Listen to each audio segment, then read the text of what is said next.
Orient bell tiles studio से आप देख रहे हैं एबीपी न्यूज। नमस्कार, मैं हूं चित्रा त्रिपाठी और आप देखना शुरू कर चुके हैं बहस का सबसे बड़ा शो महादंगल। और आज महादंगल की शुरुआत इस सवाल के साथ कि क्या उत्तर प्रदेश में 2027 की जंग जौहर के बाद अब जिन्ना पर होगी। उत्तर प्रदेश के बीते 2 विधानसभा चुनाव पर अगर गौर करें तो चुनाव करीब आते ही जिन्ना का जिन्न जाग जाता है और एक बार फिर चुनावी मैदान में जिन्ना को लेकर आ गए हैं प्रदेश के मुख्यमंत्री योगी आदित्यनाथ। सीएम योगी ने आज शामली और बिजनौर में कहा कि कांग्रेस और समाजवादी पार्टी जिन्ना के उपासक हैं जबकि हम किसानों के उपासक हैं। इस बयान के साथ उत्तर प्रदेश की सियासत जाति और जौहर के बाद अब जिन्ना की ओर बढ़ती हुई दिखाई दे रही है।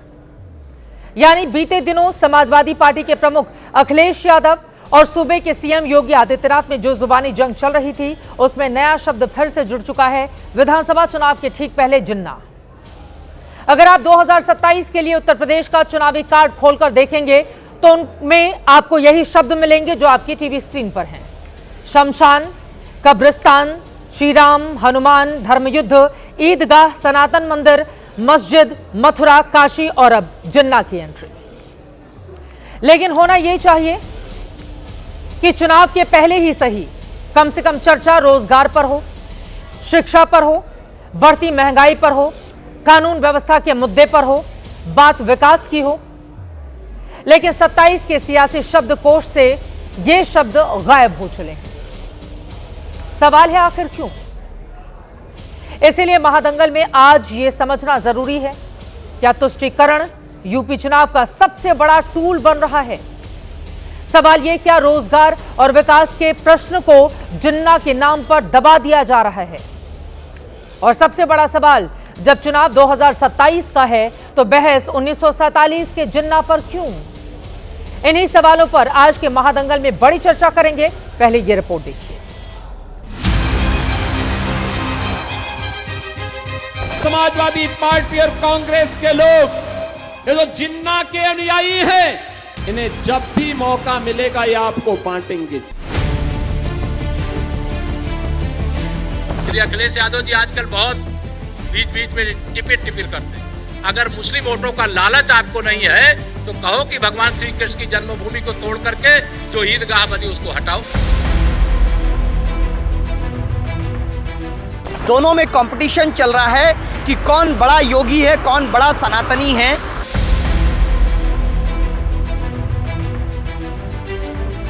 योगी जी सिर्फ हिंदू मुसलमान करते हैं, उन्हें सत्ता में बने रहना है। सिर्फ हिंदू मुसलमान करके चुनाव जीतना चाहते हैं और रोज नए फिगू पे छेड़ते हैं।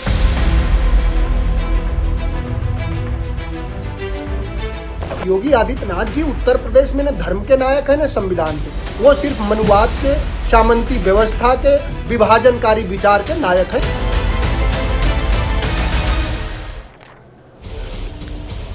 तो कई ऐसे सवाल हैं जिसको लेकर आज चर्चा हम करने वाले हैं। खास मेहमान जो हमारे साथ जुड़ चुके हैं उनका तारुफ परिचय आपसे करवा देती हूं। अजय आलोक जी, राष्ट्रीय प्रवक्ता भारतीय जनता पार्टी के हमारे साथ जुड़ चुके हैं। सुरेंद्र राजपूत जी, राष्ट्रीय प्रवक्ता कांग्रेस पार्टी के हमारे साथ मौजूद हैं। मनोज काका जी, आप प्रवक्ता समाजवादी पार्टी के हमारे साथ मौजूद हैं। मलूक नागर जी, पूर्व सांसद और महासचिव आप हैं, आरएलडी के इस वक्त मौजूद हैं। रतन शारदा जी, संघ के जानकार हैं, राजनीतिक विश्लेषक हमारे साथ जुड़ चुके हैं। और थोड़ी देर में आपको टीवी स्क्रीन पर शादाब चौहान जी, नेता एआईएमआईएम के नजर आएंगे। सभी का बहुत बहुत स्वागत है। अजय आलोक जी, आपसे शुरुआत करते हुए, बाबर और जिन्ना का नाम ले लेकर कब तक चुनाव लड़ेगी बीजेपी? बाबर और जिन्ना का नाम लेने से किसी को चिढ़ क्यों मचती है? अब बाबर और जिन्ना का नाम पे जवाब दे के कब तक चुनाव लड़ेंगे ये विपक्ष, इसका जवाब है? मान लिया हमने बाबर और जिन्ना का नाम लिया, हम नफरत करते हैं, बस चलेगा, काट देंगे आज की तारीख में। लेकिन बाबर और जिन्ना के नाम पे आपको मोहब्बत क्यों है? हमें रिप्लाई क्यों करते हो? इसका कोई जवाब है? बाबर और जिन्ना कहां से लेकर आएंगे काटने के लिए? और काटना मारना ये हिंसा वाली बातें क्यों अजय आलोक जी? कहां से लेकर आएंगे बाबर और जिन्ना को काटने के लिए? हम नहीं ला, वही बस बस बस इसी पे चित्रा जी, इसी पे मैं लाना चाहता था आपको। बाबर जिन्ना को तो हम ला नहीं सकते। अगर हम बाबर जिन्ना की बातें करते हैं तो हमारी बातों पर ध्यान क्यों देते हो भाई? बाबर जिन्ना के नाम से मिर्ची क्यों लगती है? अपने कुर्सी से उछलने क्यों लगते हो? बाबर जिन्ना बाबर जिन्ना की औलाद हैं क्या आप लोग? सिंपल लाइन है, जिसके रिश्तेदार लगेंगे उसी को जलन मचेगी ना। अरे आप लोगों का टेप रिकॉर्डर भी तो एक ही जगह है ना अजय आलोक जी। बाबर जिन्ना 9 सालों में क्या काम किया है वो गिनवाइए ना अजय आलोक जी। अरे बहुत हो गई बाबर जिन्ना वाली सियासत, हर चुनाव में लेकर आ जाते हैं बाबर जिन्ना। काम गिना दीजिए ना अजय आलोक जी, अब काम गिनाने की बारी है कि 9 साल में क्या काम किया है यूपी में। भी है काम। जिस शामली में आज बोल रहे थे मुख्यमंत्री योगीनाथ आदित्यनाथ, उस शामली में हमारा काम बोलता है और काम दिखता है रोड पे। ऐसे हम नहीं बात करते हैं।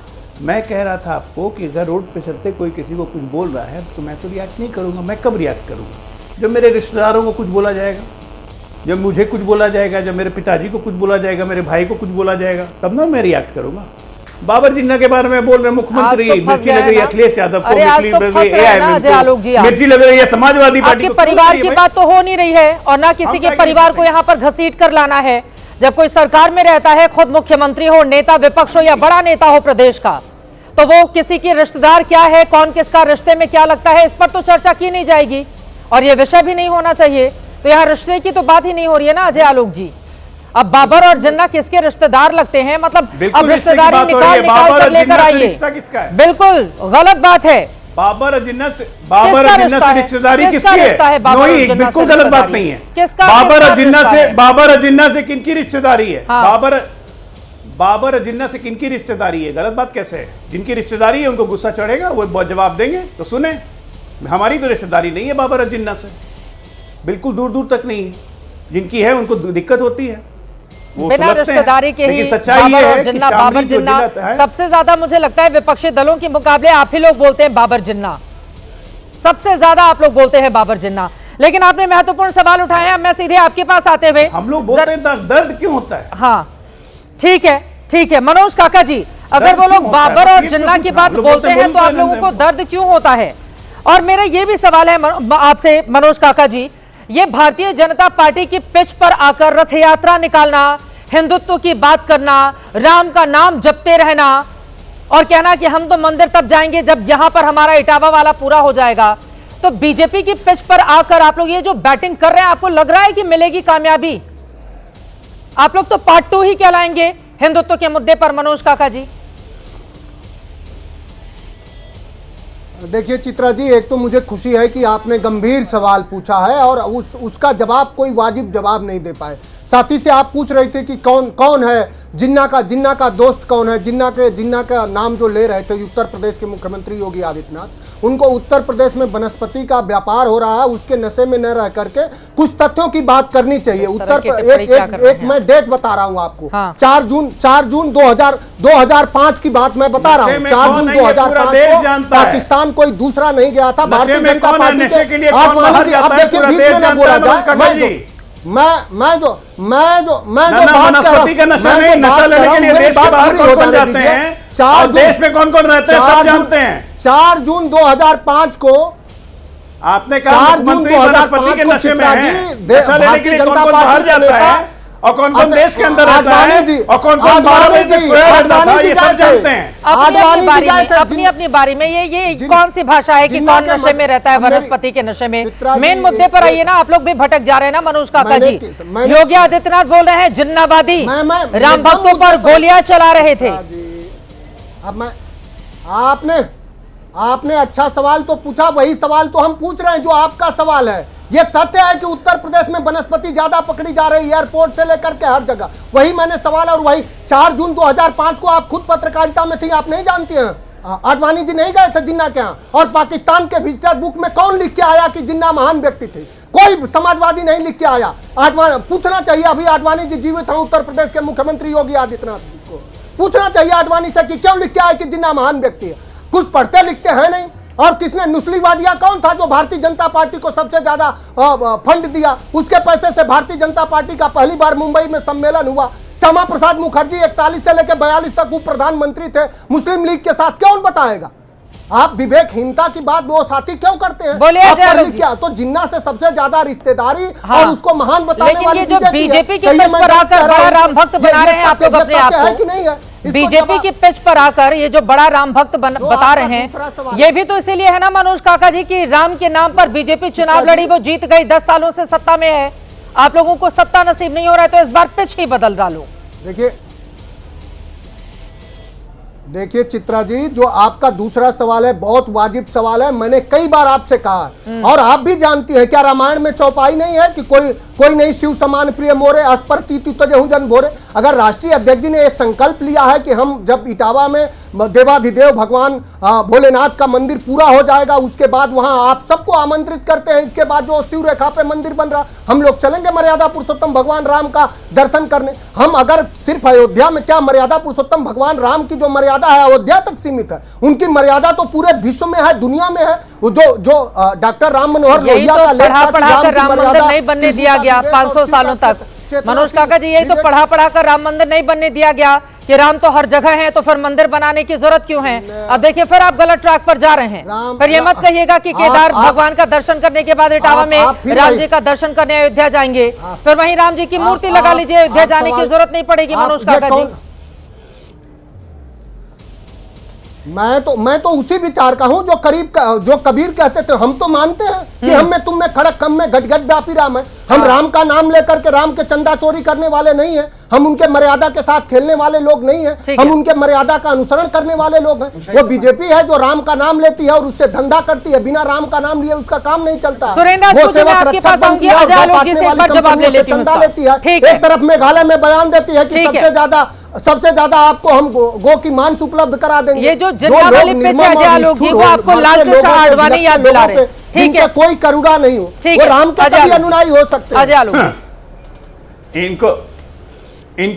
इनको याद होना चाहिए कि जिन्ना वाले बयान के बाद ही माननीय लालकृष्ण आडवाणी जी को राष्ट्रीय अध्यक्ष के पद से इस्तीफा देना पड़ा था और हमारे राष्ट्रीय अधिवेशन में एक प्रस्ताव भी पास किया गया था जिसमें जिन्ना की क्या बात आप कर रहे हो? लालकृष्ण आडवाणी को वो दिखा रहे हो आप? लालकृष्ण आडवाणी बीच में नहीं,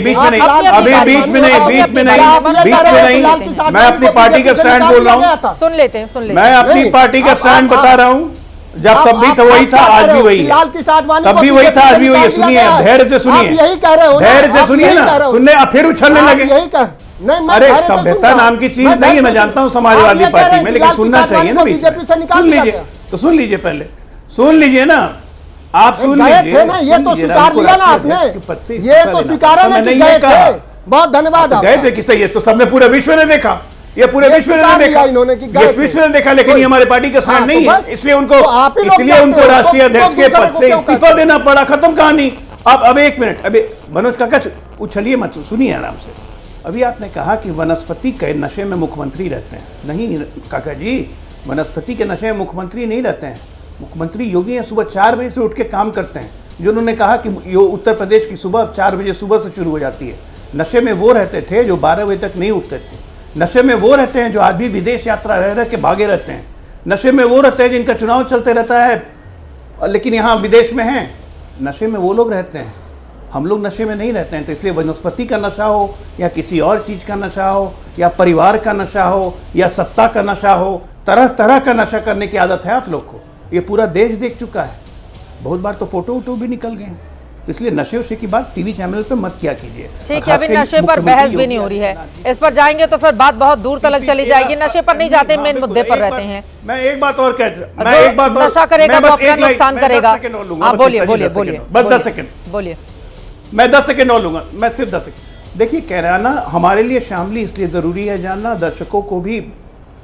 शामली के तो सारे लोग जानते हैं, उत्तर प्रदेश के लोग जानते हैं, लेकिन देश के दर्शकों को आपके ये जानना जरूरी है कि शामली में भी एक जगह है कैराना, जहाँ से 368 हिंदू फैमिलीज को एक साथ ज़बरदस्ती बाहर भगा दिया गया था। इसी को कहते हैं डेमोग्राफी चेंज, जिसकी आज मुख्यमंत्री जी ने चर्चा की। उस पर ये भाग रहे हैं।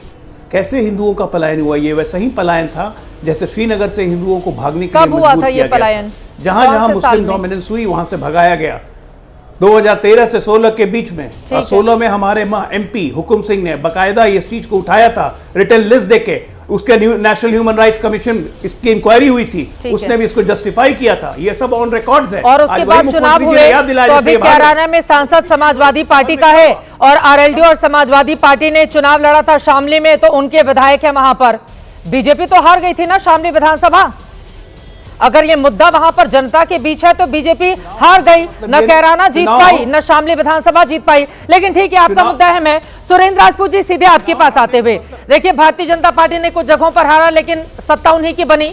उत्तर प्रदेश में 35 सालों के बाद योगी आदित्यनाथ सरकार रिपीट हुई, वहीं केंद्र में तीसरी बार प्रधानमंत्री बने नरेंद्र मोदी। लेकिन इन सब के बीच सुरेंद्र राजपूत जी, कांग्रेस पार्टी क्या कंफ्यूज है कि उत्तर प्रदेश में कौन सी पिच पर जाकर यहां छक्का लगाने की कोशिश करें और ऐसा ना हो कि मुद्दों की इस बाढ़ में आउट ही हो जाए? राजपूत साहब। चित्रा जी, 3-4 चीजें बड़ी स्पष्ट हैं। पहली चीज तो मैं आपको आपके सवालों का भी जवाब देता हूं, मैं कुछ तथ्यात्मक आपको चीजें बता देता हूं। हुकुम सिंह जी ने जो 300 फैमिलीज का पलायन की बात की थी, वो एनएचआरसी और सरकार के सारे आंकड़ों में झूठी पाई गई थी, उत्तर प्रदेश की सरकार के भी और केंद्र सरकार के भी। बाकायदा भारतीय जनता पार्टी के उस शासनकाल की बात है कि वो झूठ पाई गई थी, नंबर 1। नंबर 2, इन्होंने तो खाली कैराना में 300 की बात की थी, जब हुआ था तो 68,000 मुसलमानों का भी पलायन हुआ था। नंबर 3, जिन्ना को, बाकी चीजें तो मनोज काका ने भी कह दी, आपने भी कह दिया, जिन्ना को अगर सबसे बड़ा स्वतंत्रता संग्राम सेनानी कोई कहता है तो वो संघ कहता है। संघ का मुखपत्र पर और बिहार की उनकी वेबसाइट पर आज भी देखा जा सकता है कि जो पहले 10 महान स्वतंत्रता संग्राम सेनानी हैं, उसमें 8वें नंबर पर संघ जो है, मोहन भागवत जी का संघ, रतन शारदा जी का संघ और मोदी जी का संघ 8वें नंबर पर जिन्ना साहब को रखता है। ये मैं नहीं कह रहा हूं, जिन्ना साहब भाजपा वाले कहते हैं। तो जिन्ना के लिए, बाकी मजार पर कौन गया था वो भी आपके सामने है। जिन्ना की पार्टी के साथ सरकारें नॉर्थ वेस्टर्न प्रोविंस में, बंगाल में, ये सब क्या नाम, जनसंघ वालों की जो हिंदू महासभा थी, इन लोगों ने बनाई, जनसंघ ने बनाई, ये भी अपने आप में सच है। लेकिन ये बिल्कुल आपने आज सही कहा, बहुत समय बाद अच्छा लगा कि भाई चुनाव के समय ही ये सारी बातें क्यों याद आती हैं। पिछले 9 साल में जिस वक्त दलितों को पेशाब चटवाया जा रहा है, जिस राज्य में एनसीआरबी का आंकड़ा, जिस राज्य में जो है नंबर 1 विमेंस क्राइम में टॉप पर आ रहा है, नीट का पेपर जहां पर 22 लाख को पेशाब कहां चटवाया जा रहा है उत्तर प्रदेश में? लखनऊ में, काकोरी में। चित्रा त्रिपाठी जी, मैं बाकायदा, आप चाहिएगा तो, चूंकि आपने भी शायद अगर बहस की होगी उस पर, आपको याद नहीं होगा, तो वो अभी 2 महीने पुरानी बात है, 2 से 3 महीने पुरानी बात है। तो दलितों को पेशाब चटवाया जा रहा है बाकायदा, क्या नाम, ये उत्तर प्रदेश में, काकोरी लखनऊ की बगल में ही है। तो आप चाहें तो अपने उसको भेज सकती हैं, किसी पत्रकार को भेज सकते हैं। लखनऊ के तो आपके सारे पत्रकार जानते ही हैं इस बात को। और जब क्या नाम, प्रसाद चढ़ावे की और क्या नाम, चंदा चढ़ावे की, और इसके बाद जब बाकायदा जब चोरी होती है, लूट होती है, डकैती होती है, तो ये सारी की सारी चीजों को ढकने के लिए आज मुख्यमंत्री जी मेरे क्षेत्र में गए थे। मैं सहारनपुर का, शामली की बगल में ही मेरा गांव है, मैं रहने वाला हूं वहां का। वहां पर जिस तरीके की उन्होंने यहाँ पे जानकारी दे दूं, घटना के तुरंत बाद जो आपने जिक्र किया, क्योंकि मैं भी हैरान थी, 65 वर्षीय दलित बुजुर्ग के घटना के तुरंत बाद जो आरोपी था स्वामीकांत, उसको गिरफ्तार किया गया है। SC/ST एक्ट के तहत मामला दर्ज कर लिया गया और तत्काल उसकी गिरफ्तारी हुई, तत्काल कार्रवाई भी हुई। सुरेंद्र राजपूत, मैंने तो झूठी खबर तो नहीं दी ना। नहीं, आपने सही खबर दी, फिर मैंने आगे की बात बता दी कि तत्काल कार्रवाई हो गई, गिरफ्तार कर लिया गया और ऐसी घटना को कतई बर्दाश्त नहीं करना चाहिए। ये अमानवीयता है, शैतान लोग इस तरह का काम करते हैं। नहीं, और भी मैं बता दूं कि वो 4 दिन बाद गिरफ्तार हुआ था, हम लोगों के दबाव में गिरफ्तार हुआ था, तत्काल नहीं गिरफ्तार हुआ था।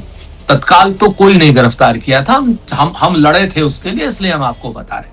तो इस तरीके की जिस राज्य में घटनाएं हो रही हो, जिस राज्य में 69,000 शिक्षकों को उनकी नौकरी, सुप्रीम कोर्ट में 23 सुनवाई, वो लड़के बेचारे बड़े बड़े वकीलों को कर रहे हैं अपना चंदा इकट्ठा करके, और सरकार जो है उनके लिए अपना वकील वहां इसलिए प्रस्तुत नहीं कर रही ताकि न्याय में देरी की जा सके। 69,000 शिक्षकों की भर्ती है जो की बीएड टीटी 2012 से लोग लड़ रहे हैं। आज तक उनको यही भारतीय जनता पार्टी के केशव मौर्य कह करके गए थे कि जैसे ही 17 में हमारी सरकार आएगी, बीएड टीटी के बच्चे तुरंत हो जाएंगे। 5 लाख पद उत्तर प्रदेश में खाली पड़े हुए हैं, जिनको कि ये लोग भरने की कोशिश नहीं कर रहे हैं। गन्ने के किसानों का जो समर्थन मूल्य इन्होंने 400 रुपए के 480 रुपए उनका क्या नाम, मैन्युफैक्चर क्या नाम, गन्ने की उपज की कॉस्ट पड़ती है जाकर के, अगर उसमें से पानी आप हटा दीजिए तो। ये सारी की सारी समस्याएं के को न चर्चा में आ पाए, इसलिए जिन्ना पिन्ना टिन्ना ये सब लोग, ये बड़ी बात आपकी ओर से कही गई है। मलूक नागर जी का सीधे मैं रुख कर लेती हूं, लेकिन इस चीज को ऐड करते हुए 2022 का जब चुनाव चल रहा था, मैं उस दिन जब मुजफ्फरनगर में वोटिंग हो रही थी, मैं वहीं पर थी। किसानों का मुद्दा बहुत बड़ा था क्योंकि बीजेपी को बैकफुट पर आना पड़ा था किसान बिल को लेकर। लेकिन जब हम लोग इलेक्शन में जाकर वहां के स्थानीय लोगों से चर्चा कर रहे थे कि भाई यहां पर जीतेगा कौन, माहौल क्या है, तो पश्चिमी उत्तर प्रदेश में बीजेपी के पक्ष में माहौल था कानून व्यवस्था के मुद्दे पर। अब उसको कैसे काटेंगे? आपने घटना का जिक्र किया, यह महत्वपूर्ण है सुरेंद्र राजपूत जी। इस सवाल का जवाब मैं आपसे लूंगी, लेकिन मलूक नागर साहब वो कह रहे हैं मुद्दों पर बात नहीं करते आप लोग। अब शामली में तो आप लोग सपा के साथ चुनाव लड़े, 22 में जीते, हालांकि बाद में आप बीजेपी के साथ हो गए, अलग हो गए, लेकिन वहां के स्थानीय मुद्दों पर पश्चिमी उत्तर प्रदेश में कितना विकास का काम हुआ, रोजगार कितना मिला, महंगाई से निपटने के तरीके, बेटियों को आगे बढ़ाने के लिए, इस पर चर्चा क्यों नहीं करते हैं मलूक नागर साहब आप लोग? कब तक जिन्ना को याद किया जाता रहेगा भारत की राजनीति में? चित्रा जी, मैं तो शौक हूं, ये जितने टेलीविजन पे बैठे हैं अगर मनोज काका को छोड़ दें तो सब पश्चिम उत्तर प्रदेश के हैं ज्यादातर, और अजय आलोक जी पश्चिम उत्तर प्रदेश में बहुत रुचि भी रखते हैं, नॉलेज भी रखते हैं। तो इन सारों से पूछो, और आप भी उसमें शामिल हैं क्या? जब योगी जी बोल रहे थे तो पूरी स्पीच किसी ने सुनी? एक लाइन जिन्ना पे आई, और अगर 20 लाइन गन्ने पे आई, चीनी पे आई, किसानों के देवता मसीहा चरण सिंह जी पे आई, किसानों पे आई, कि नंबर 1 पूरा उत्तर प्रदेश गन्ने की पैदावार में इस पे आई, चीनी उत्पाद में सबसे नंबर 1 पे इसमें आई, पश्चिम उत्तर प्रदेश का विकास हो इसमें आई, पश्चिम उत्तर प्रदेश में पहले क्या होता रहा अपनी सरकार में भी, एनडीए की में भी, अब क्या क्या बदलाव हुए इसमें आई, कहां कहां क्या क्या आने वाले समय में होगा इस पे आई। इन पे कोई चर्चा नहीं, सिर्फ एक लाइन आ गई जिन्ना, उसी पे टेलीविजन की डिबेट हो रही है, उसी पे लोग बहस कर रहे हैं। जिन्ना को गन्ना से जोड़ा जाएगा तो पूछा जाएगा ना कि क्या जरूरत है जिन्ना को लाने की? अब तो जिन्ना की आत्मा भी नहीं होगी, इतने वर्षों हो चुके हैं मलूक नागर जी, अब तो उनकी आत्मा भी जा चुकी होगी, लेकिन लेकर जबरदस्ती जिंदा रखना है जिन्ना को भारत की राजनीति में। गन्ना की बात करिए ना, फिर जिन्ना को लेकर मत आइए। आप मेरी बात, आप या तो मेरी बात पूरी समझी नहीं या ऐसे ही कुछ भी बोल दो। मैं कह रहा हूं कि पूरे आधा घंटे की स्पीच में एक लाइन जिन्ना की आई, गन्ने पे कहां चले गए, चरण सिंह पे कहां चले गए, उनको भारत रत्न दिया उस पर क्या कहां चले गए ये लोग? क्या ये लोग नहीं चाहते कि विकास केवल पूरब का हो, पश्चिम उत्तर प्रदेश का विकास ना हो? चीफ मिनिस्टर आके पश्चिम उत्तर प्रदेश की बात करते हैं, इन पे झिलता नहीं है, गन्ने की बात करते हैं इन पे झिलता नहीं है, चीनी पे बात करते हैं इन पे झिलता नहीं है, गुड़ की बात करते हैं झिलता नहीं है, कोल्हुओं पे जो कानून आ रहा था वापस लिया सरकार ने, इन पे झिलता नहीं है। ये पश्चिम उत्तर प्रदेश को क्या कोई दूसरा प्रदेश समझते हैं? सो कॉल्ड इंडिया गठबंधन की पार्टी सबसे बड़ी कांग्रेस और उसकी साथी पार्टियां, इस पे चर्चा क्यों नहीं हो रही, इस पे बात क्यों नहीं हो रही? पहुंच जाएंगे जिन्ना, अरे जिन्ना छोड़ो, गन्ना गन्ना गन्ना, और गांडा गांडा गांडा कहो, ईख कहो, उसका अगोला कहो, कपटना कहो, मूढ़ा कहो, बुएर कहो, पेड़ी का हो, इस पे क्यों नहीं बात करते पश्चिम उत्तर प्रदेश के किसान? जहां जो जीरो डिग्री पे सेब होता था, आज 45 डिग्री पे मेरठ में सेब पैदा हो रहा है, जो 2-3 डिग्री पे फ्रूट पैदा होते थे वो पैदा हो रहे हैं, जो ठंड में सब्जियां पैदा होती थी वो पैदा हो रही है मेरठ में पटेल विश्वविद्यालय में। उसमें कोई चर्चा नहीं, उसमें कोई बात नहीं। आग लगी इन सबको कि पश्चिम उत्तर प्रदेश में चौधरी चरण सिंह की बात क्यों कर दी, गन्ने की बात कर दी, ईख की बात कर दी, गुड़ की बात कर दी, चीनी पे नंबर 1 की बात कर दी। इनमें झिल नहीं रहा पश्चिम उत्तर प्रदेश से। ठीक है रतन शारदा जी, मैं फौरन आपके पास आ रही हूँ। शादाब चौहान जी भी हमारे साथ जुड़े हुए हैं, लेकिन इस पर कुछ कहना चाह रहे हैं सुरेंद्र राजपूत जी। राजपूत जी बताइए, वो कह रहे हैं कि गन्ना की बात कहो तो आप लोग सुनते नहीं हैं, जिन्ना तुरंत पकड़ लेते हैं। तो ये चित्रा जी, ये हमको नहीं कह रहे थे, ये बेसिकली नजरें हमारी ओर थी, निशाना आप पर डाल रहे हैं। ये लोग हमने नहीं, हमने तो सोनी डिसाइड किया। निशाने पर रहते हैं सुरेंद्र राजपूत जी, हमें तो आदत है सबके निशाने पर। बात नहीं करते हम, दोगली बात नहीं करते। रतन शारदा जी के पास आना है प्लीज, उनकी बात हो जाएगी। हाँ, चरण सिंह जी को भारत रत्न देने का काम किया तो इन्होंने ही ना, हो गया नागर साहब, किसानों के देवता नागर जी हो गई आपकी बात। दो चीजें ठीक है, दो चीजें हैं। भारतीय जनता पार्टी का सपोर्ट करते करते आदरणीय हमारे मलूक भाई, क्योंकि इनका दिल कहीं और है, दिमाग कहीं और है, इसलिए इतना परेशान हो गए कि आज विक्षिप्त की तरीके से बात नहीं करनी चाहिए। आज की डेट में अगर आप गन्ना और अन्नदाता की बात करते हैं तो भारतीय जनता पार्टी अन्नदाता की पार्टी नहीं है, भारतीय जनता पार्टी धनदाता की पार्टी है, अडानी की पार्टी है। क्योंकि भारतीय जनता पार्टी ने कहा था हम किसानों को उनके कर्ज से मुक्त कर देंगे और उनका क्या नाम आमदनी दुगनी कर देंगे। उनका कर्ज 3 गुना कर दिया और खर्च 3 गुना कर दिया भारतीय जनता पार्टी ने। भारतीय जनता पार्टी की सरकार में आप मुझे बता दो कि किसान के यूरिया के कट्टे से 5 किलो किसने यूरिया चुराया? आप बता दो 400 रुपए के जो कट्टा आता था 1200 रुपए का क्यों आ रहा है? आप बता दो मेरे को जो किसानों के उपकरण हैं 18% के जीएसटी आप क्यों लगा रहे हो उस पर? आप बता दो डीजल 68 रुपए जब हम 58 रुपए हम बेचते थे, आज आप 100 रुपए क्यों बेच रहे हो? आप बता दो जो बिजली हम मुफ्त देते थे किसान को, वो बिजली आप किसानों को 75 गुने रेट, उत्तर प्रदेश में सबसे महंगी देश की बिजली है किसानों के लिए। आज की डेट में किसानों की आप जान मान रहे हो और उसके बाद गन्ना गन्ना गन्ना विक्षिप्त की तरीके से कर रहे हो।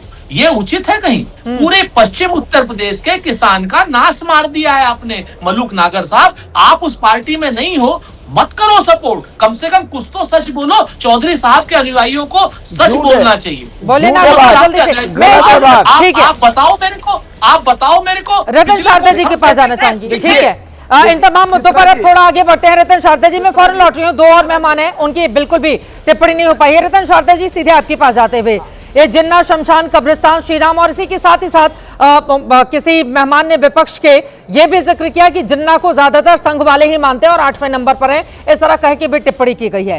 क्या इसके बगैर चुनाव नहीं जीते जा सकते? शारदा साहब, तो ये है कि संजय किसी वेबसाइट पे जिन्ना का कहीं उल्लेख नहीं, कहीं नाम नहीं। वो बीजेपी की वेबसाइट होगी तो बीजेपी जवाब देगी, मैं ये सब नहीं देखता हूँ। संघ में कहीं भी जिन्ना का कोई भी स्थान नहीं है, सबको पता है। झूठ बोल के बहस में आते हैं, उसका बड़ा दुख होता है। अभी आगे सुनिए, एक ने कहा कि श्यामा प्रसाद मुखर्जी ने मुस्लिम लीग से समझौता किया था बंगाल में जब सरकार बनाई, बिल्कुल गलत है।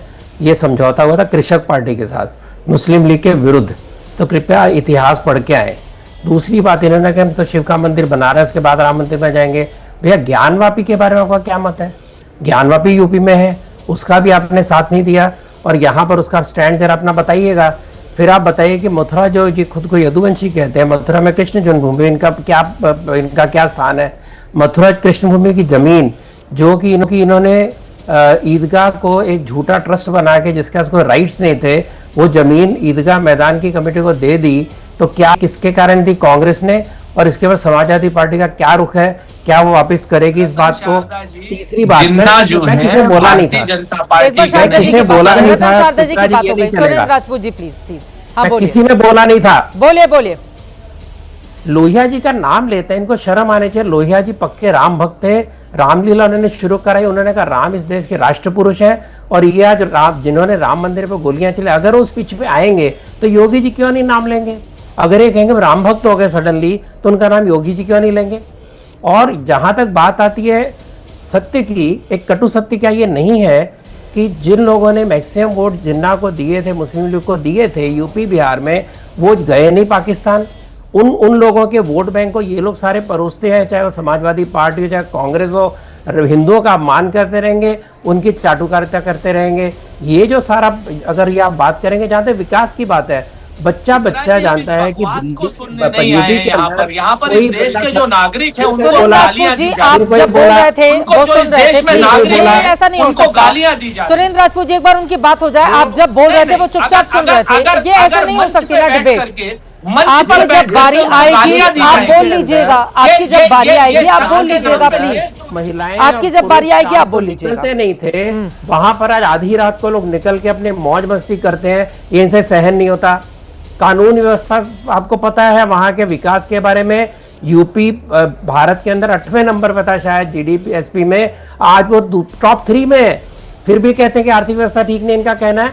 जिस नोएडा में सारे लोग जाने से डरते थे भूतिया बन के, वहां पर जाके उस भूत नगर के अंदर को बिल्कुल आबाद करने वाले, नंबर 1 करने वाले योगी जी बार बार कहे, आप मानते नहीं या दकियानुसी बातों को मानते हैं। और योगी जो जिसको आप मजाक उड़ाते हैं, व्यक्ति गया हुआ, उसने नोएडा की शक्ल बदल दी, पश्चिम यूपी बदल दी, सारे यूपी की बदल दी, सारी जनता को पता है। अगर आप इस प्रकार से अगर उस पिच पे आएंगे बीजेपी की, तो बीजेपी की उस पिच पे क्यों नहीं खेलेगी? सीधी सी बात है। ये बड़ी बात आप बोल लीजिए राजपूत साहब, उसके बाद शादाब चौहान जी। मैं फौरन आ रही हूँ, शादाब जी आ रही हूँ। दो चीजें बड़ी स्पष्ट हैं। भारतीय जनता पार्टी हो चाहे संघ के लोग करने के लिए जवाब अजय आलोक जी आ रही हूँ, सब लोग मेरे पास आ रही हूँ। एक बार उनकी राजपूत जी 2 लाइन में बात हो जाए। शादाब चौहान जी एक भी बार नहीं आ पाए, एक बार उनकी बेटे पड़ी। इन्होंने सारा मैं जिम्मेवारी से एक बात को कहता हूं कि गुजरात की आरएसएस के मुख्य पृष्ठ पर 8वें नंबर पर जिन्ना नंबर 1, फजलुल हक के साथ सरकार दोनों लोग बोलेंगे, आवाज नहीं आएगी। अपनी अपनी बारी में एक बार राजपूत जी की बात हो जाए, उसके बाद बोलेगा मनोज काका जी। हाँ, मैं दो चीजें मैं भारतीय जनता ये संघ के जो प्रचारक हैं इनसे मैं बहुत स्पष्ट कह रहा हूं कि गुजरात की आरएसएस की वेबसाइट उठाइए, उसके जो महान स्वतंत्रता संग्राम सेनानियों की लिस्ट है उसमें जिन्ना का नाम ना हो तो मुझे बताइएगा, मैं राजनीति को वो कर दूंगा। आप मुझे सिर्फ इतना, और ये मैं नहीं कह रहा हूं, ये संघ कहता है, संघ की किताब में संघ के मुख्य पृष्ठ पर है जिन्ना का। अब आप बताइए, आप जिन्ना को महान स्वतंत्रता संग्राम सेनानी मानते हैं या नहीं, आप संघ को नहीं मानते हैं। दूसरी बात, जिस तरीके से मुसलमानों को टारगेट किया जा रहा है यहां पर, मेरी उस पर घनघोर आपत्ति है। जब हिंदुस्तान में जो यहां पर रहा देश का नागरिक है, नल है, नील है, कोल है, भील है, पिछड़ा है, दलित है, आदिवासी है, महिला है, नौजवान है, किसान है, वो और अल्पसंख्यक है, वो सब जो जितने लोग हैं यहां पर, वो वोट किसको देंगे किसको नहीं देंगे ये रतन शारदा जैसे लोग नहीं तय करेंगे। अगर रतन शारदा जैसे लोग इस पर सवाल उठाते हैं कि जिन लोगों ने उनको वोट दिया तो बेहतर है रतन शारदा भी जिन्ना की तरीके से पाकिस्तान चले। और तीसरी बात, गुजरात वाली वेबसाइट पर नहीं, ये जरा हो जाना चाहिए। बड़ा हैरान करने वाला मामला था कि क्या आरएसएस की वेबसाइट पर जिन्ना का कहीं जिक्र है? बताइए रतन शारदा जी। बताइए मुझे। हाँ, नहीं, मैं चाहूंगी कि हमारी टीम भी इस चीज को कंफर्म करे। मैं अपने मोबाइल निवेदन करूंगा। मुखपृष्ठ पे सुनो रतन शारदा, आपने कहा मुखपृष्ठ पे है। रतन शारदा सुनो नहीं, आप बताओ ये वेबसाइट का प्रमुख से बहस कर रहा हूँ, मैं अपने मोबाइल से डिबेट कर रहा हूँ और मैं जिम्मेवारी से कहता हूँ, सुनो, जिम्मेवारी त्रिपाठी जी को मैं भेज दूंगा और आप उनसे ले लेना, नहीं तो अपना नंबर दे दो। फालतू में आप हमेशा बहस में झूठ बोलते हैं, चिल्लाते हैं, गालियां देते हैं। ये आपके सामने वेबसाइट का प्रमुख पेज है, देख लीजिए। पता कैसे नहीं आपको? गुजराती में है, गुजरात का आरएसएस का पेज है। मैं फ्रॉड हो आप, 1 नंबर के फ्रॉड हो आप। संघ के पेपर पर और अभी देता हूं इसी बहस के बाद, क्योंकि मैं अपने मोबाइल से बहस कर रहा हूं, इसलिए मैं निकाल नहीं सकता हूं। आपके मैंने मोबाइल पे निकाला है और क्या मोबाइल पे निकाला मैंने? अरे मोबाइल है, अनपढ़ तुम हो। आज की डेट में जो तुम निकाल रहे हो, मुझे भी तो दो ना मौका, मैं निकाल के दे दूंगा और उसके बाद अपने मुंह को काले रंग से रंग लेना अगर मैंने निकाल करके दे दिया तो। अगर तुम सही तरीके से एक बात पर रहने वाले हो तो अपने मुंह को काले रंग से रंग करके बहस जाओ, जो बहस है उसमें बहस करो।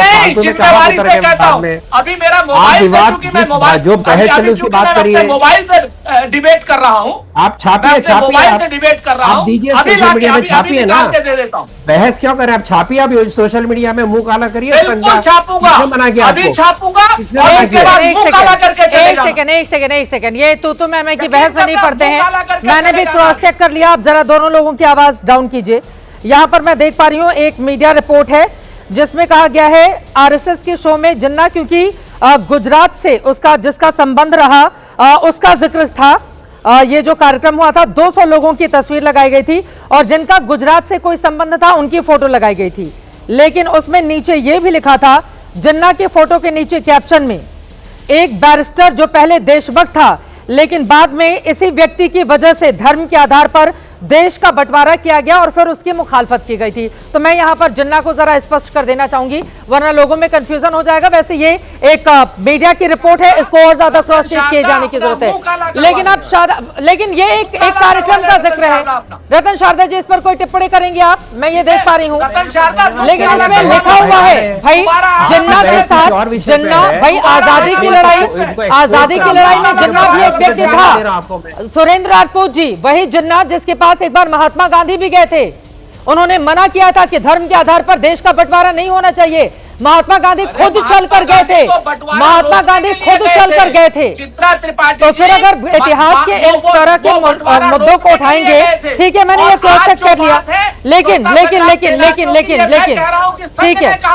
ठीक है कहा था रतन शारदा अपना मुंह काला करवा, ठीक है, लेकिन ये जो कांग्रेस लीग के साथ, अब मैं बाकी इधर उधर नहीं जाते हुए लखनऊ से टीवी डिबेट से बकवास करते हैं, उसमें ये भी तो बताया गया है कि इस व्यक्ति की वजह से देश का बंटवारा धर्म के आधार पर हुआ था, लेकिन ये भी बताया तो ये तो बताया जाएगा ना, उसी का चेहरा चिपकाकर बताया जाएगा ना सुरेंद्र राजपूत जी। रतन शारदा तो कह रहे, अब जिन्ना की ही फोटो लगा के बताया जाएगा ना कि इस व्यक्ति की वजह से देश का बंटवारा हुआ, ये तो बताया जाएगा ना।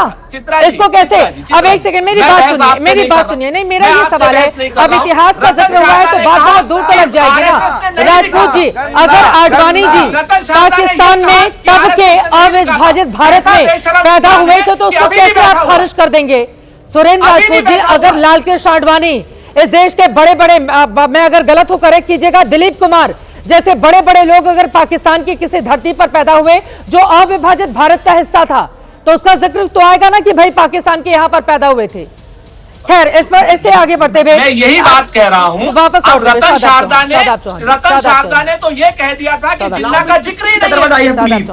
शादाब चौहान जी, और उसके बाद मुसलमानों की राजनीति क्या हाशिए पर चली गई है चुनाव दर चुनाव, और कोई भी पार्टी इससे बचना चाहती है?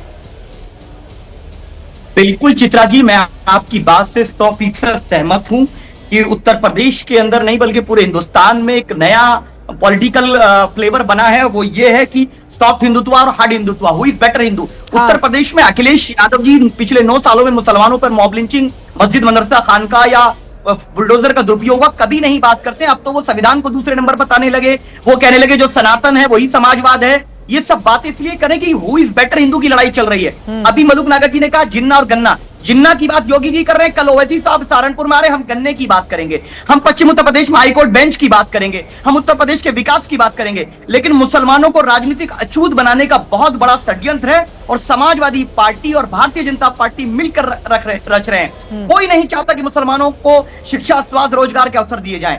ये लोग ये समझते हैं कि उत्तर प्रदेश का मुसलमान इनका गुलाम है। अखिलेश यादव जी इसीलिए हमारे मुद्दों पे नहीं बोलते। आप बताइए, पांडे जी को नेता विपक्ष बताएंगे, 4 बार यादव भाई मुख्यमंत्री बना, क्या एक मुसलमान को मुख्यमंत्री बनने का अवसर देंगे? ये नहीं दे सकते। इनका पीडी है, पी से परिवार, डी फॉर धोखा, ए फॉर अहंकार। मुसलमानों पे पहला बुलडोजर मुजफ्फरनगर दंगे के पीड़ितों पर अखिलेश यादव जी की सरकार में चला था। जो बुलडोजर आज तक मुसलमानों पे चल रहा है उसकी शुरुआत करने वाले अखिलेश यादव जी थे।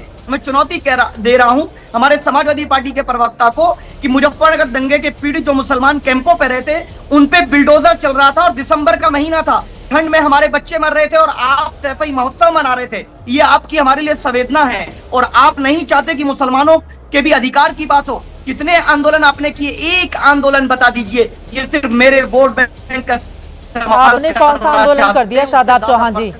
आप लोग भी तो खाली मुसलमानों वाली राजनीति करते हैं, आपने कौन सा कर दिया? आप भी तो मुसलमानों वाली राजनीति करते हैं ना। अब उत्तर प्रदेश में मुसलमानों वाली राजनीति की, लेकिन आप 0.50% भी वोट आपको नहीं मिले, आधा भी नहीं मिला, 0.50%। आप समझ रहे हैं? देखिए, आपकी पार्टी का नाम क्या बताइए जरा। और हमारा ये जड़मती हो सुजान सिल पर परत निशान, 34 साल इन पे विश्वास किया, अब जनता हम पे करेगी। अरे भैया, ऑल इंडिया कैसे करेगी? इतना 3 चुनाव लड़ रहे हैं, एक सीट तो जीत नहीं पाए, कैसे भरोसा करेगी? शादाब चौहान जी का फ्रेम कट गया है। मैं आपके पास आ रही हूँ मनोज काका जी, बहुत देर से बीजेपी की ओर से हाथ उठाया जा रहा है, बोले अजय आलोक जी। देखिए, अभी आरएसएस के बारे में तो विस्तृत तर्क से संघ के प्रचारक साहब ने इनको जानकारी दी, उस पर ये लगे चिल्लाने, मुंह काला कर लो, मुंह काला कर लो, यहीं काला कर लो। संघ का अंतिम कार्यकर्ता, पहला कार्यकर्ता शुरू से लेकर अंत तक जिन्ना की सोच को कभी नहीं अपनाता है, लेकिन आपने औरंगजेब की सोच को और बाबर की सोच को जरूर अपनाया। 3 पुश्तों से जाके मदार पे सर टिकाते रहे, चाहे नेहरू हो, चाहे इंदिरा हो, चाहे राजीव हो, शाहजफर की पोस्ट पे जाने वाले लोग। जो आप झूठ बोलते हैं, सुनिए सुरेंद्र जी, आप जो झूठ बोलते हैं, आपने जो झूठ कहा स्क्रीन पे, दर्शक सुने, चेक करें। मैं फिर से कहता हूं कि मैं बाकायदा चित्रा त्रिपाठी ने भी उस चीज किसानों को लूट रहे हैं, किसानों को लूट रहे हैं। एग्रीकल्चर प्रोडक्ट पे आपके दर्शक चेक करें, जीएसटी 5% है और मैनुअल और हैंड यूज एग्रीकल्चर इक्विपमेंट पे 0%। एक मिनट चित्रा जी, इनको चुप करवाइए, जानबूझ के पीछे बोल रहे हैं। इन्होंने कहा कि दलितों को पेशाब पिलाया गया, अर्ध सत्य बोला जिसको आपने पूरा सत्य बताया कि बाद में कार्रवाई हुई, गिरफ्तारी हुई ST-SC। अब मैं एक और एग्जाम्पल देता हूं अवसरवादिता का। बेल्छी कांड हुआ था इमरजेंसी के बाद, इंदिरा गांधी सत्ता में नहीं थी, नालंदा में बेल्छी है, दलितों का नरसंहार हुआ था, हाथी पे चढ़ के पूछने के लिए, क्योंकि सत्ता में नहीं थी। लेकिन लालू जी के साथ रहते हुए यहाँ इसी बिहार में शंकर बिघा हुआ, बाथे हुआ, लक्ष्मणपुर हुआ, कहाँ गया दलितों का प्यार? तब तो लालू की बाहों में बैठे हुए थे, तब नहीं याद आई दलितों की? मैडम सोनिया गांधी जी को या राहुल गांधी जी को नहीं याद आई ना? जब सत्ता में नहीं हो तो तभी दलितों का ख्याल आता, ऐसे कभी दलित का ख्याल नहीं। बहुत परेशान है, हार के डर से। क्या लिखा था आपके एक मिनट, बाबू जगजीवन राम ने अपने ही बायोग्राफी में क्या लिखा था? नेहरू जी मुझसे कहते थे कि जो जिस आडंबर में है हिंदू में, उसको उसी आडंबर में रहने दो, जो काम दलितों का है वही करने दो। उनकी ऑटोबायोग्राफी है, मेरी नहीं है। सुरेंद्र जी, इतिहास के पन्ने जब उलटते हैं तो अच्छे से उलटिए। अब मुंह काला किसका करना है? देश ने कर दिया है, देश करते ही आ रहा है और अगले 30-40 साल तक मुंह काला करते ही चलेगा। जय श्री राम। राजपूत जी, जल्दी से मनोज काका जी के पास जाना है। मैं असल बात अजय आलोक इस वक्त बड़े परेशान हैं। जिस वक्त ये हमारे मुंह काले और घुधौले की बात कर रहे हैं, हमारे साथ हुआ करते थे। तो काला मुंह जो है जिनका भी हुआ है अजय आलोक जी, आपके साथ ही हुआ है, चिंता मत करो। दूसरी बात ये है कि आप के ऊपर बोला ना, वर्तमान में रहिए यार, बीच में जब भी उलटिएगा बोलने दीजिए, राजपूत जी को बोलने दीजिए। राजपूत जी, वैसे इतिहास में बहुत सारे प्रमाण मुस्लिम लीग के साथ कांग्रेस पार्टी के भी मीडिया, मैंने तो बाकी छोड़िए, लखनऊ का ही निकाल लिया। लखनऊ समझौता हुआ था भारतीय राष्ट्रीय कांग्रेस और मुस्लिम लीग में। तो जब हम आजादी की पहले वाली परिस्थिति में जाएंगे ना सुरेंद्र राजपूत जी, तो फिर सब एक तरह पाएंगे, क्योंकि सारे लोग एक साथ मिलकर अंग्रेजों के खिलाफ लड़ाई लड़ रहे थे। लेकिन आजादी के बाद क्या हुआ, मुझे लगता है उस पर ज्यादा चर्चा होनी चाहिए। एग्जैक्टली चित्रा जी, बहुत सही बात कही। मैं अनुग्रहित हूं आपका कि आपने ये बात की। ये बात हमें मत समझाइए, ये बात संघ वालों को, भारतीय जनता पार्टी वालों को, नए नवेले भारतीय जनता पार्टी के अजय आलोक जी जैसे साथियों को, मलूक नागर जी जैसे साथियों को समझाइए। हमने तो आजादी की लड़ाई लड़ी, सबके साथ थी। हमने तो आजादी के बाद आरक्षण भी नल नील कोल भील के लिए रखा था, पिछड़े दलित के लिए रखा था, आदिवासी के लिए रखा था। हमने तो वो काम सारे जितने आपने कहा है वो सारे के सारे वही। लेकिन चूंकि आपने जिन्ना पर बात करी, और जब जिन्ना पर अजय आलोक जी ने बोलने के बाद मुंह काला करने की बात करने का स्टेटमेंट अजय आलोक जी ने दिया, तब मैंने जिन्ना का, गुजरात का और RSS का संबंध बताया, जिसमें सारे कोई संबंध नहीं। प्लीज वो बहुत गलत तरीके से बता दिया। दर्शकों को मैं करेक्ट कर दूं, वो एक कार्यक्रम था जिसमें गुजरात से जुड़े लोगों का जिक्र था, उसमें मेंशन था कि इस व्यक्ति की वजह से धर्म के आधार पर देश का बंटवारा हुआ। ठीक है, रतन शारदा जी आप कुछ बोल रहे हैं। मनोज काका जी, मैं फौरन आपके पास आऊंगी। रतन शारदा, मैं समझ नहीं पाया। मैं जिस व्यक्ति का झूठ पकड़ा गया, जिसने कहा कि मैं आगे से राजनीति छोड़ दूंगा, वो व्यक्ति गलत समाचार देता है, झूठ बोलता है और यहाँ पर गलत समाचार करता है। गलत समाचार मेरा सीधा, अरे भैया शांति रखो, अभी अपनी बात हो जाए प्लीज, शारदा जी की बात हो जाए। मुझे मनोज काका जी के पास जाना है। बोलिए शारदा साहब। मैं इतनी बात कह रहा हूँ कि अगर ये लोग पिच बदलेंगे तो उसका फायदा तो योगी जी उठाएंगे ना, सीधी सी बात है। अब इसमें और क्या कहूँ, इन्होंने जो कहा, इन्होंने जिस तरह से खुद को राम भक्त बताना चाहा मुसलमानों से वोट बैंक मारते हुए, उसका उत्तर तो योगी जी देंगे ना। बाकी लोगों को पता ही है किस तरह विकास हो रहा है, क्या हो रहा है। मनोज काका जी, क्लोजिंग कमेंट। मनोज काका के मामले में आपने गलत बयानी की, आपका तो होना ही चाहिए। आपको तो पता नहीं कैसे आप बैठे हुए हो। मेरी तो समझ से बाहर बात है कि इतने बेशरम और इतने निर्लज्ज भाजपा वाले हो। मनोज काका जी को बोलने देंगे। मनोज काका जी, मनोज काका जी, मनोज काका जी, क्लोजिंग कमेंट। बाज नहीं आते, चित्रा जी ने खुद इनको समाचार आवाज कर दी। मनोज काका जी, मेरी आवाज आ रही है? ऐसा लग रहा है उन तक आवाज नहीं पहुंच पा रही है किसी वजह से। आप सीधे मलूक नागर, हाँ बोलिए, क्लोजिंग कमेंट बोलिए, बोलिए क्लोजिंग अभी मिल रही, बोलिए क्लोजिंग कमेंट। अब मिल रही। देखिए, बहुत सारी बात हुई लेकिन तथ्यों को छुपाया गया, और जो हमने बात पूछी ये तो साबित हो गया कि 4 जून को आडवाणी जी गए थे और वो बीजेपी के ही नेता। दूसरी बात, मुस्लिम लीग के साथ फजलुल हक के साथ श्यामा प्रसाद मुखर्जी जी ने चलाई सरकार। ये कौन, आप भी चेक करिए। और जो गोलवरकर ने एक किताब लिखी थी, we our nationhood defined, 1939 में उन्होंने अपना आदर्श हिटलर को बताया था, हिटलर को बताया। तो ये आरएसएस के लोग हमेशा से इस देश के विभाजनकारी रहे। आपके बीच में मैंने नहीं बोला है, हमेशा से विभाजनकारी रहे, विभाजनकारी रहे, जो कभी हिटलर को और नाजी को अपना आदर्श मानते रहे। जब गांधी ने गोलवरकर से कही कि और लड़ाई लड़ते हैं, कहा नहीं हमारी तो सांस्कृतिक लड़ाई है। जो लोग अंग्रेजों के मुखबिर रहे हो वो आज इस देश में राष्ट्रवादी गाना गाते हैं। ये मुखबिर और यही है असली जो डॉक्टर लोहिया की जो किताब, बातें सुनिए, जो जिन्होंने आप बकवास आप कर रहे हो, आपके बीच में मैंने जो किताब, कोई राहुल गांधी ने माफी नहीं मांगी है,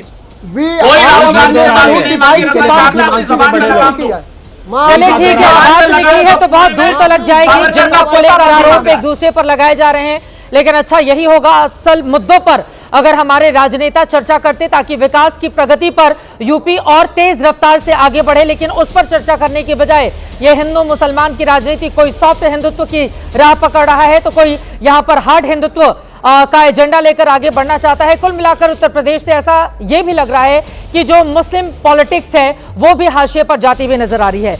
लेकिन दर्शकों की जानकारी के लिए ये भी बताते चले, जिन्ना पर बात निकली है तो अलीगढ़ मुस्लिम यूनिवर्सिटी में आपको बताते चले, वहां पर भी जिन्ना की तस्वीर 1938 से लगी रही और आजीवन मानक सदस्यता से नवाजा गया। इस तरह के भी तमाम संदर्भ आपको देश में देखने को मिलेंगे। लेकिन जिन्ना के मुद्दे पर क्या मिलेंगे वोट, किसको पड़ेगी चोट, आगे क्या होगा, हर एक जानकारी खबर आप तक पहुंचाते रहेंगे। अभी के लिए महादंगल में दीजिए इजाजत। देश और दुनिया की तमाम खबरों के लिए आप देखते रहिए एबीपी न्यूज।